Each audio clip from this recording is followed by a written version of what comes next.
Bonjour, je m'appelle Magali Loranger, je suis étudiante en agroéconomie en deuxième année.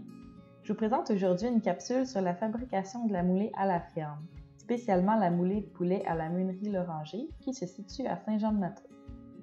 Pour cette vidéo, je vais présenter toutes les étapes du grain du champ jusqu'au poulailler. Les deux plus importants ingrédients de la moulée de poulet sont le maïs et le soya. Ils sont semés au printemps et récoltés à l'automne. On peut voir la fève de soya au milieu et les plants de maïs de chaque côté. Le grain est récolté à l'aide d'une moissonneuse-batteuse et il est transféré dans la remorque d'un camion, comme on peut le voir sur l'image. Arrivé à la meunerie, il est déchargé dans un convoyeur et il est acheminé directement dans un silo. Il est ensuite transféré vers un séchoir. Le séchage du grain est une étape importante pour la conservation du grain. Le grain est récolté à environ 24% d'humidité et on le sèche jusqu'à 13%. Le grain sèche à une vitesse de 30 tonnes à l'heure. On peut voir à gauche le panneau de contrôle qui gère la température auquel le grain est séché, soit environ 150 degrés Fahrenheit. Le grain est ensuite criblé pour enlever toutes ses impuretés et les résidus sont entreposés dans un conteneur avant d'être brûlés dans un poêle à biomasse. Le grain séché est entreposé dans des silos d'entreposage pour être utilisé pour la fabrication de moulées au cours de l'année. Ici, on entrepose 5000 tonnes de maïs et 2000 tonnes de soya. On fait 6000 tonnes de moulées à la ferme, le maïs supplémentaire est vendu. Le plant de grain est muni d'un panneau de contrôle pour s'assurer que le grain soit acheminé au bon endroit. Voici la meunerie dans son ensemble. Je vais expliquer le trajet du grain dans ses installations. Voici d'autres photos de la meunerie d'un autre angle. On voit plusieurs palettes d'ingrédients de la moulée qui sont entreposées.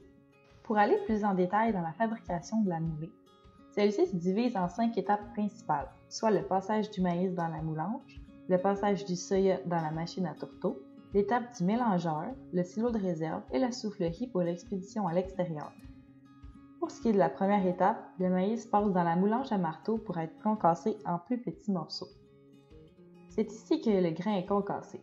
Des couteaux tournent et fragmentent le grain jusqu'à ce que celui-ci soit assez petit pour passer dans la grille ronde.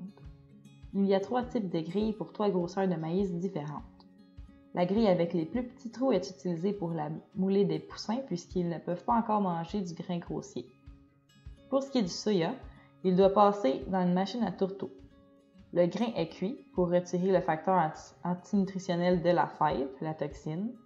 La fève est ensuite pressée pour en retirer l'huile. Celle-ci est entreposée dans une réserve à la meunerie afin d'être ajoutée dans la moulée et l'huile supplémentaire est vendue. La partie solide restante, le tourteau de soya, est lui aussi récupéré pour être ajouté à la moulée. Il n'y a donc pas de perte. Voici la machine à tourteau d'un autre angle. La troisième étape, celle du mélangeur, consiste à mélanger tous les constituants de la recette finale pendant 4 minutes afin que le mélange soit homogène. Le maïs, le tourteau de soya, l'huile de soya et les micros de la moulée y sont mélangés. Les micros sont des sous-produits de la moulée et représentent les acides aminés, les vitamines et minéraux et un peu de médicaments. Ils se trouvent dans les bacs gris sur la photo. Je vous recommande d'aller voir mon autre capsule pour les antibiotiques pour avoir plus de renseignements au sujet des médicaments et des antibiotiques. Il y a plusieurs recettes de moulée pour un élevage complet. La moulée de début est pour les 10 premiers jours. Les ingrédients sont plus petits et plus facilement absorbables puisque le système digestif du poussin est en développement. Avec cette moulée, on veut répondre aux besoins squelettiques pour avoir une bonne croissance. La moulée croissance est la deuxième recette. Elle est utilisée pour la période du 11e au 21, 24, 25e jour à peu près, tout dépendant de la moulée. Il n'y a pas beaucoup de différence entre cette recette et celle du début. Par exemple, le grain est un peu plus grossier. La recette de finition 1 est semblable à celle de finition 2. Certaines meuneries ne font qu'une seule recette de finition. Celle de finition 1 comprend des facteurs de croissance, soit des anticoccidiens. Il s'agit d'un médicament qui prévient la coccidiose, une maladie du tube digestif. La recette finition 2 ne contient pas de médicaments. Il s'agit d'une période de retrait pour qu'il n'y ait aucune trace de médicaments dans la viande. Je parle aussi des médicaments dans la capsule sur les antibiotiques. Après avoir été mélangée, la moulée est entreposée temporairement dans un silo de réserve. La moulée est ensuite soufflée à l'extérieur, soit dans des tuyaux souterrains pour acheminer la moulée vers les poulaillers sur le site, soit dans les silos d'expédition. Sous les silos d'expédition, il y a une balance sur laquelle le camion se stationne afin que la moulée soit transférée dans la remorque.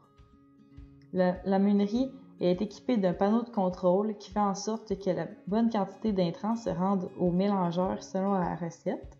C'est aussi avec ce panneau de contrôle qu'on dirige la moulée au bon endroit, soit par la soufflerie souterraine ou vers les silos d'expédition.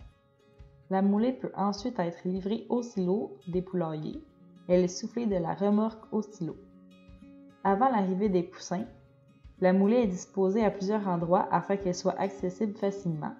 Il y en a sur du papier carton, dans les soigneurs rouges et dans les boîtes en carton. Les poussins peuvent maintenant déguster leur repas. Merci beaucoup pour votre écoute.